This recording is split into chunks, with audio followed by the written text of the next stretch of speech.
Many years ago, in a quiet village of Olo, there lived a young man named Obinna. Obinna was very handsome and also very ambitious. He believed that one day he would leave the village and go to the city and make big money. And he worked so hard towards that. But his parents were worried because Obinna was the only son and the only child they gave birth to.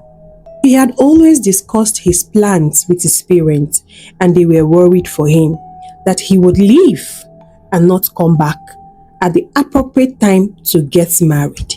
So one evening, his parents called him. They all sat at the sitting room and they said to him that every man must have a wife and he must have one before he leaves for the city. They cannot allow him to travel out and go to the city without having a wife that would give them children. Obinna thought about all of this and decided to listen to his parents. But he doesn't have anyone in mind, so the mother introduced him to a lady named Sharon. Sharon was just a simple farmer's daughter. She didn't come from a rich family. She came from a family who was still struggling to survive. As they matchmade them, Obinna fell in love with Sharon, and that was how the two of them got married.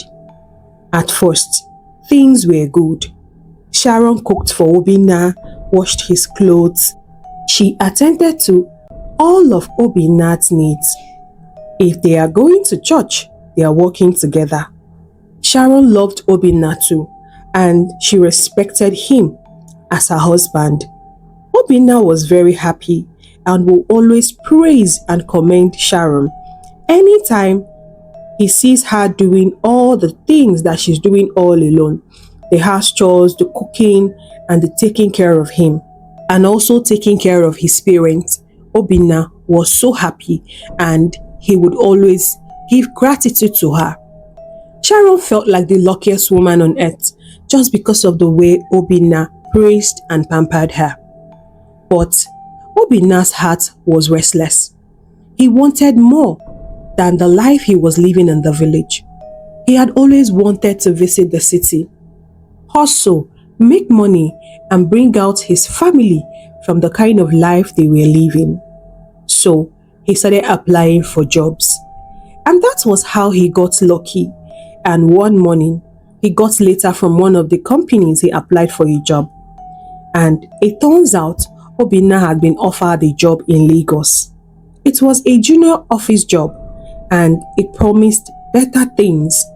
The salary was good, free accommodation, and a car inclusive.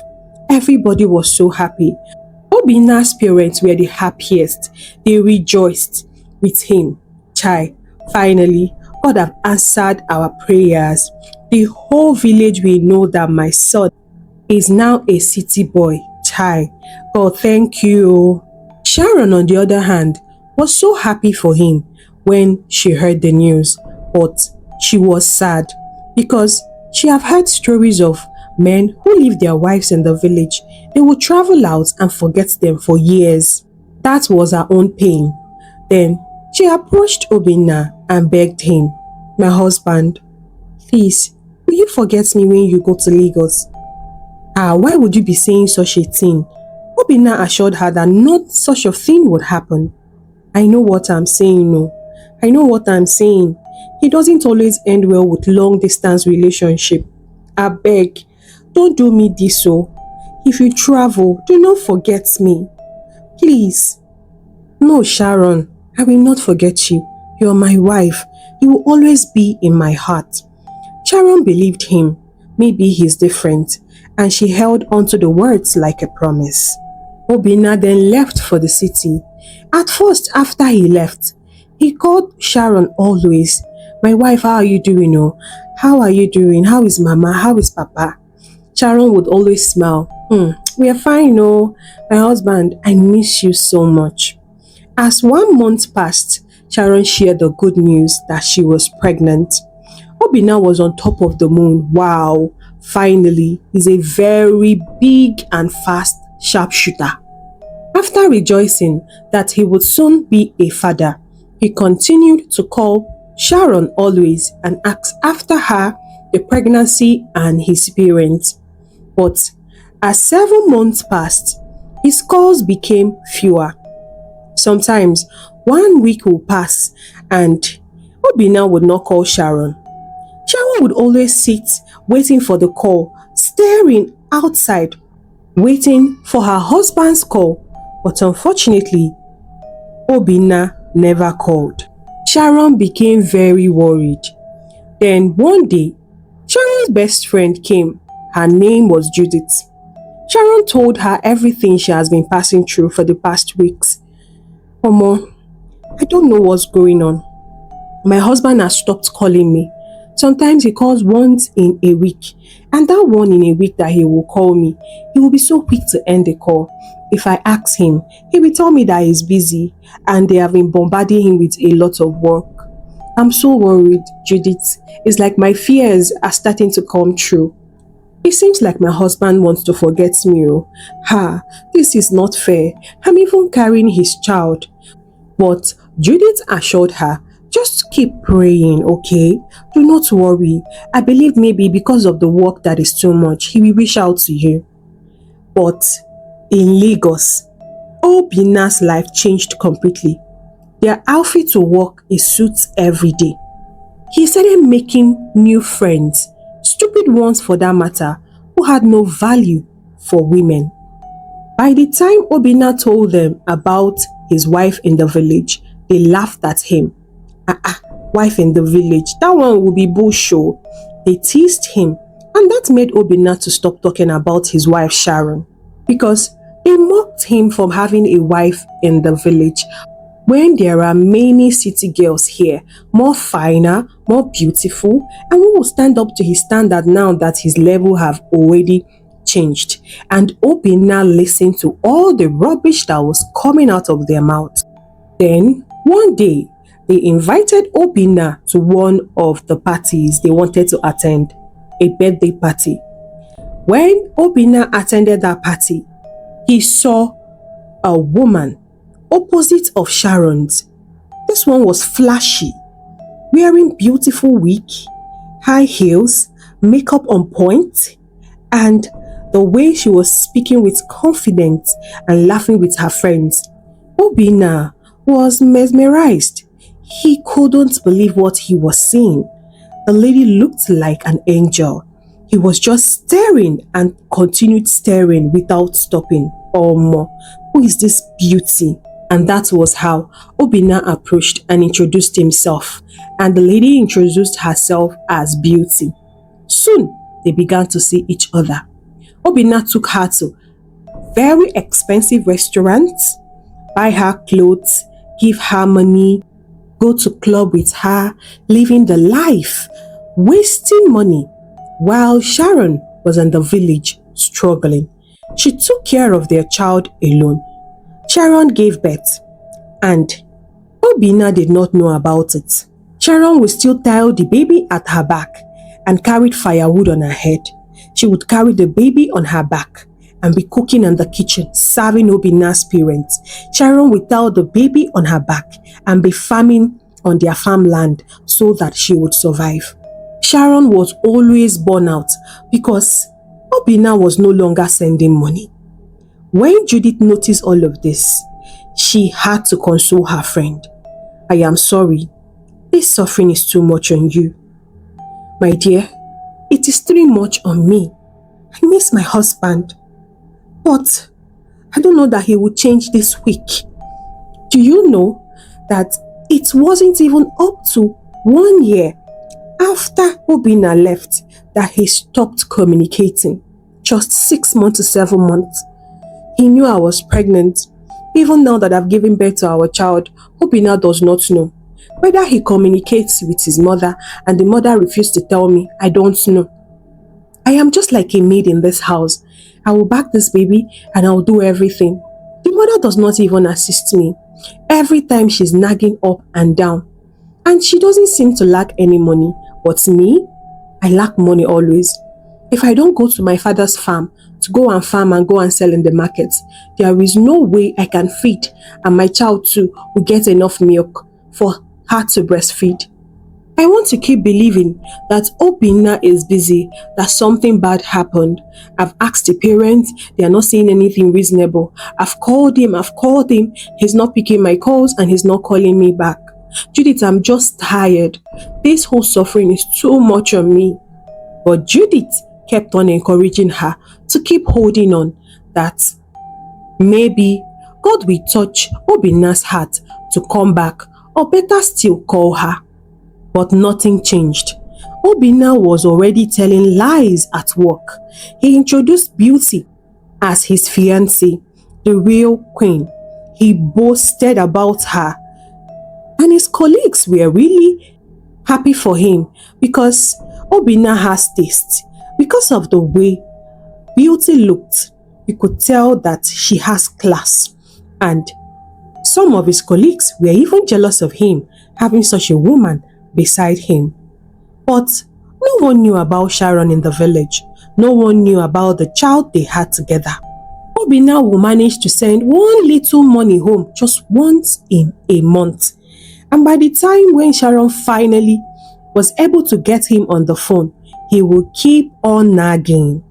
The day he finally picked up Sharon's call, Sharon begged him to please send money for feeding, and soon their daughter will start school. He should send money so that she would get ready for the things she will use and start school. But Obinna became angry. Ha! Do I look like an ATM to you? Stop disturbing me, Sharon. The money I've been sending since Inko, use it and start doing something. And don't call my line if I don't call you. And boom, Obinna would end the call. And that is how Sharon started eating cry every blessed night. She felt lonely. She felt as if the world had abandoned her. The only comfort she had was just her daughter. Meanwhile, Beauty enjoyed the city life. Anytime she hung out with her friends, she would always boast about her man. Or more, my man is spoiling me. That guy gets me anything I want. I've really caught a big fish. And her friends were also happy for her.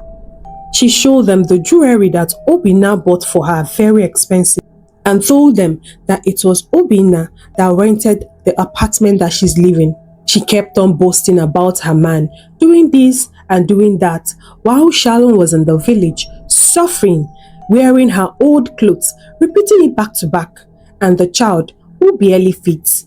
It got to the point that Obinna wanted to cut off Sharon completely, and he started mocking her anytime he calls her on a video call.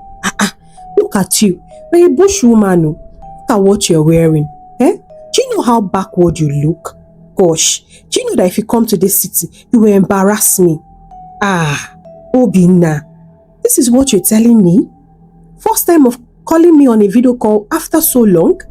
And this is the first thing you choose to tell me? I am your wife, Obinna. I am still the mother of our child, your own child. Eh? Is this how you treat me now? I'm no longer beautiful. I now look old and backward. Obinna, this is not fair. You don't send money for upkeep, then how do you expect me to look good? But Obinna embarrassed her and warned her not to call him on the phone until he will be the one to do so. And he ended the call on her. Judith was on the door when Sharon was answering that call. She broke down immediately after she ended that call, and Judith just had to start consoling her. Judith, my husband has changed. Something is not right. I gave this man my life. Why is he treating me like this? Well, I believe that your fears have finally come true. You know, they say that when you know a man truly is when they rises from poverty to being rich. Now, you have seen the true heart of your husband. He's now mocking you just because he got a job in the city and elevated his lifestyle. Does that really make sense to you? Can't you see? He has changed. He's now meeting city women who is now up to his standard. But you're no longer up to his standard, which is very bad. God will punish that guy. He's doing you so bad. Why keep you in this condition when he knows that when he goes to the city, he will pick up another woman? This is not fair. I suggest you go to God in prayer and ask him to make everything right. If there's any woman in that state that is holding your husband down, his eyes will be clear. Abi? Okay, that was how Sharon decided to start praying every night, hoping that maybe Obinna would come back to his senses. Then Valentine's Day came and the whole city was buzzing with love. Everywhere was decorated with red. Everywhere you go, happy Valentine, happy Valentine. Sharon, when she woke up, she looked at her daughter and sighed. What sort of life is this? Every other person is celebrating with their husband, saying happy Valentine, but see me here all alone with my daughter. This is not fair. God, please, I beg, let Obinna call me and wish me happy Valentine, or better still send something to me. After saying that prayer, Sharon had some little faith that maybe God will touch Obinna's heart and he would call. Unfortunately, Obinna was in the city getting ready, not for Sharon, but for his side chick. They went out to the biggest restaurant, ate, had fun, while Sharon was busy expecting his call. When she did not see the call, she decided to call. But Obinna did not pick up. Sharon broke down in tears. Kai, I'm very foolish. I'm the most foolish person in this world. I believed a man would never change. I believed you, Obinna, and this is how you treat me. Sharon, you are a fool. I need to do something to help my life. I cannot sit down here depending on a man to feed me. I cannot sit down here and be suffering, slaving for Obinna's parents while I get nothing in return. It has been over 4 good years and Obinna was nowhere to be seen. He doesn't call me always. He doesn't send me money. I have not felt a man's touch in 4 years. This is torture and I can no longer hold on to this torture. I need to move on with my life and find something meaningful to do.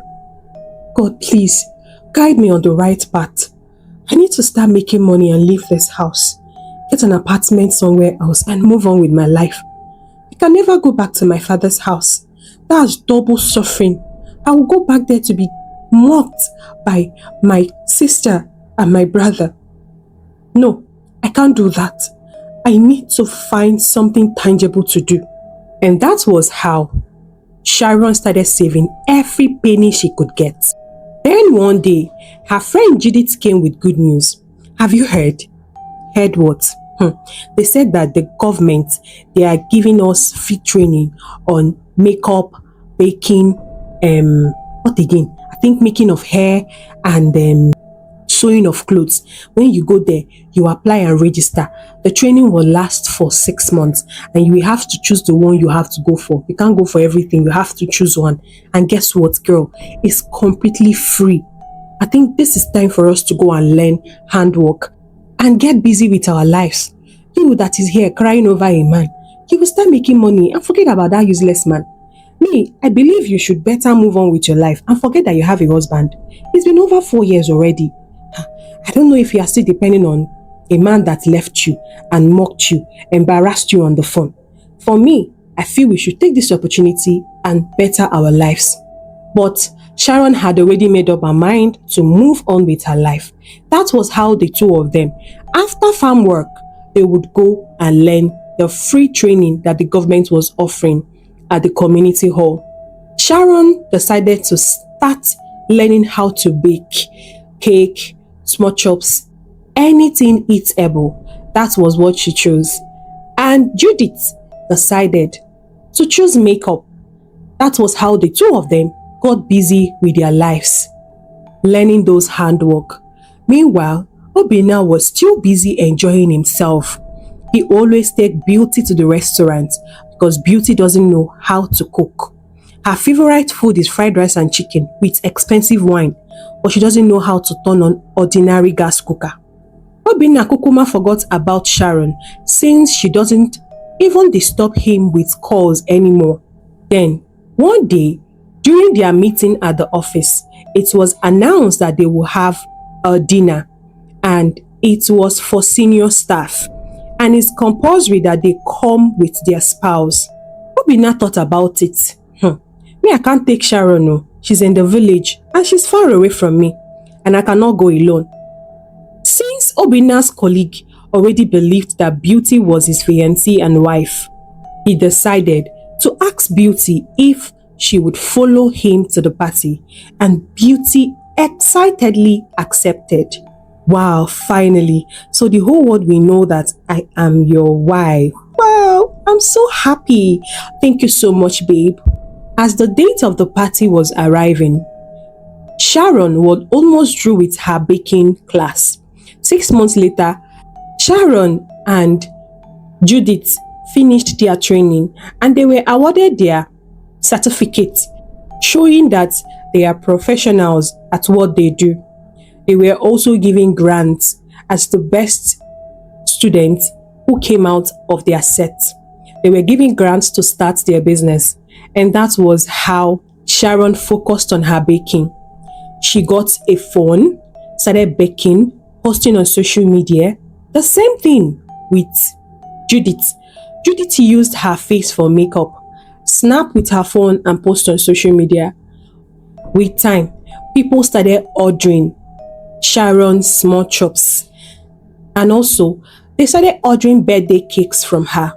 With that, Sharon will be able to introduce her customers to Judith, and Judith will introduce her own customers to Sharon. Anyone that wants to do birthday, Sharon will also introduce them. I have a makeup artist too, she's very good. And that was how Judith will get the work. And anytime Judith have a wedding makeup or a birthday makeup, she would always tell them, oh, I have someone that does the best cake in town. And that was how the two of them were giving each other connection, and they kept on growing. Then one day, Sharon was at the sitting room doing homework with her daughter when someone knocked on the door. She came out and saw a delivery guy. The guy delivered a letter to her. She opened it, and it turns out that she was invited to the party that is happening in Obinna's company. The company has sent that invitation letter to all the staff homes, and the address that Obinna wrote was the village address. That was how they sent the invitation down to the village address. Fortunately, it was Sharon that collected it. As she opened it and read, she did not really understand much, so she called Judith. Judith read it too, and now said to her, this is a dinner. You want to go there? Because it is written that Mr. and Mrs. Obinna are invited, and you are Mrs. Obinna. Maybe your husband's senses are back. Maybe he wants to, surprise you. And now that you're making money, we'll just go to the boutique, get the finest dress, you make your hair, fix your lashes. Madam, I will touch you up. You will look like a city lady. Okay, all those money you have been saving, that you want to use it and move out of here, spend a little out of it and look beautiful, so that you will not go there and embarrass your husband. Sharon started having a little hope. Maybe Obinna is back to his senses, and that was how she and Judith went to the boutique and get a good clothes, a nice gown, hair, and Judith was the one that did her makeup, switched her up, and she got ready to go for the event. Meanwhile, at the event hall, Obinna was standing with Beauty, laughing, introducing her as his wife.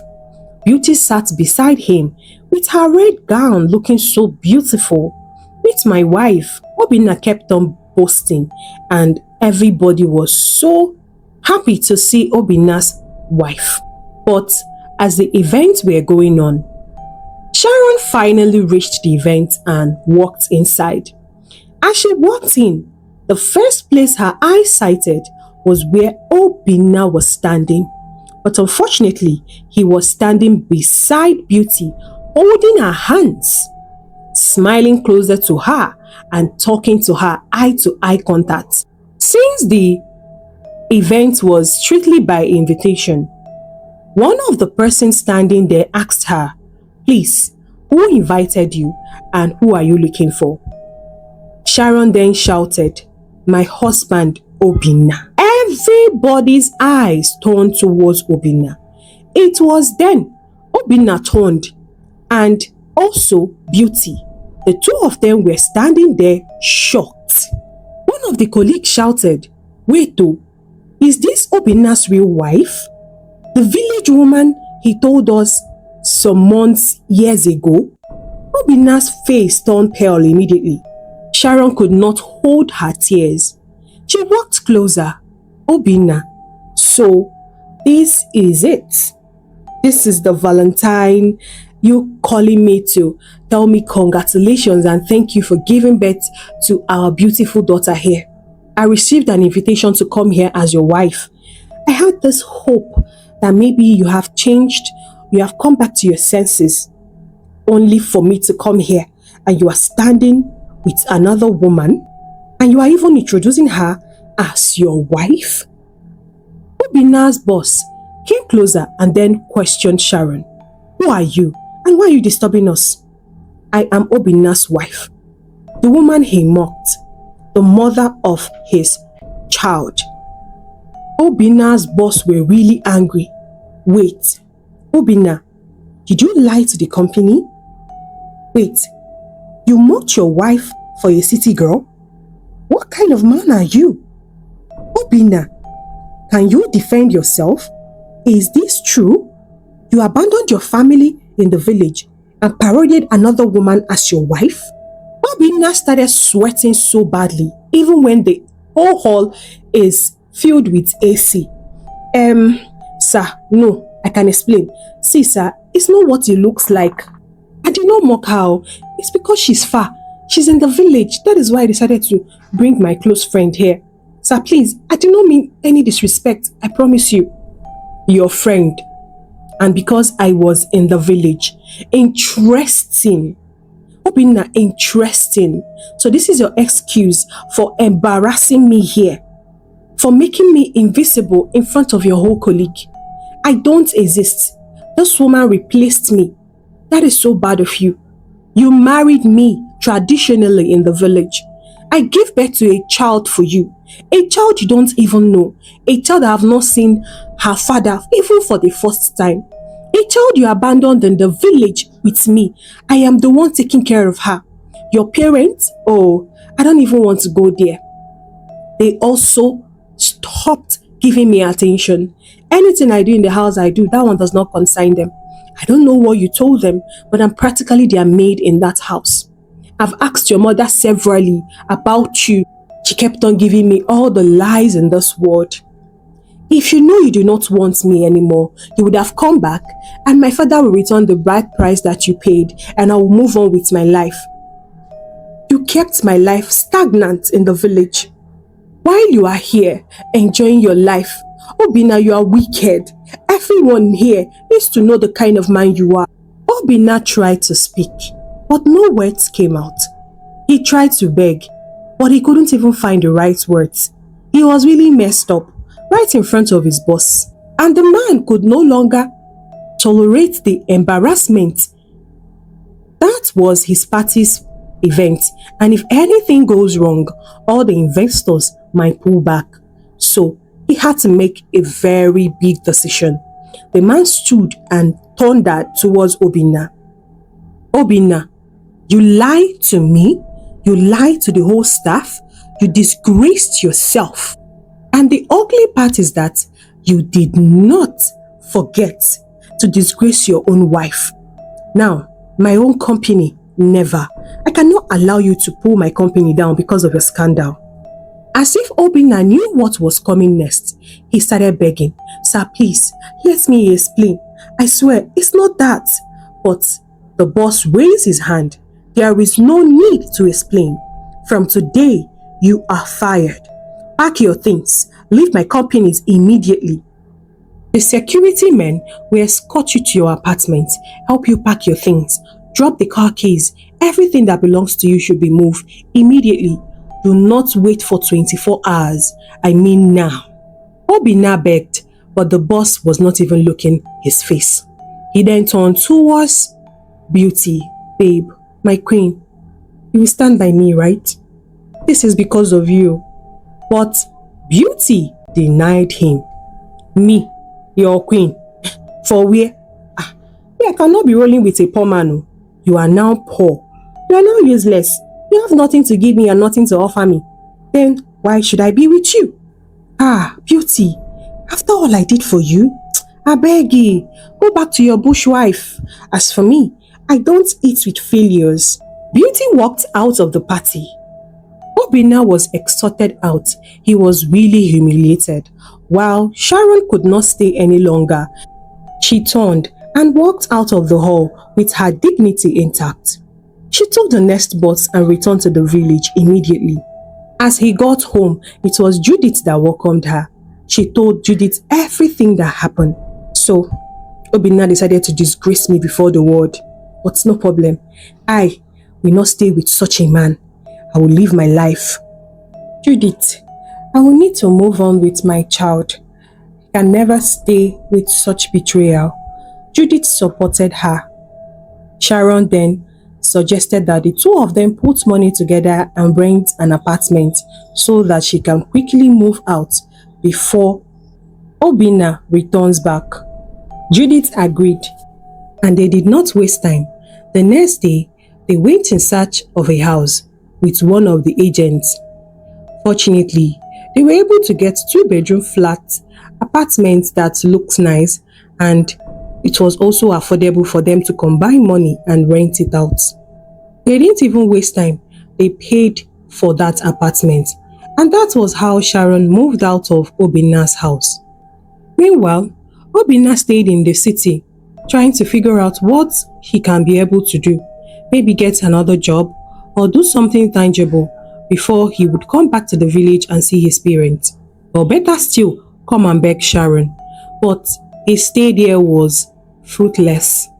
No company employed him, and the friend that managed to squat him had to ask him to leave since he's not contributing anything in the house.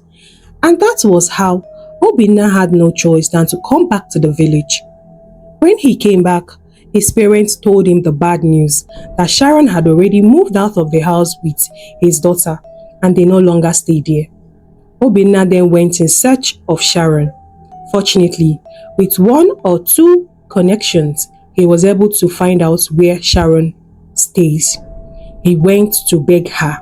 The day he got to Sharon's apartment, Sharon was very shocked to see him. How did you get my address? And what are you doing here? Obinna fell to his knees and started begging. My wife, I was foolish. I was blind. Please, I'm begging you. You are the only thing left.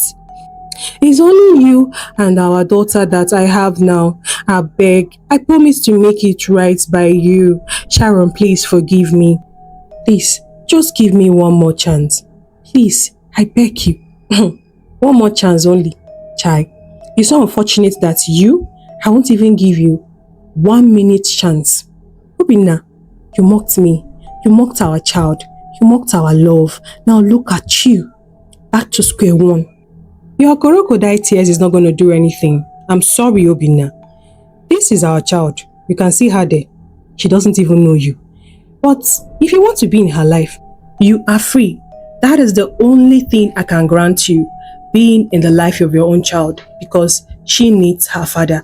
I can never be that wicked and mean to deprive you the right to see her. But this marriage is over. My father would refund you guys the bride price you paid on my head. You can see that I'm doing well for myself now. I have moved on. Obinna, I suggest you move on. Go and look for second beauty to go and, hang out with this time around. As for me, you will not even see my back. I suggest you leave here now, or I'll call area boys for you. I beg you, just get out. Obinna knew that begging was useless, so he thanked Sharon for allowing him to be in their child's life. And that was how he left shamelessly, returned back to his father's house and started farming just to feed. He learned his lessons the hard way. I hope you enjoyed this story, besties, and I hope Sharon did the right thing by moving on with her life and also giving Obinna access to their daughter. What do you think, besties? Please drop your comments in the comment section. I'll be glad to reply that. Share this story to your loved ones. Give it a very big thumbs up. And don't forget to click that subscribe button. Until next time, bye!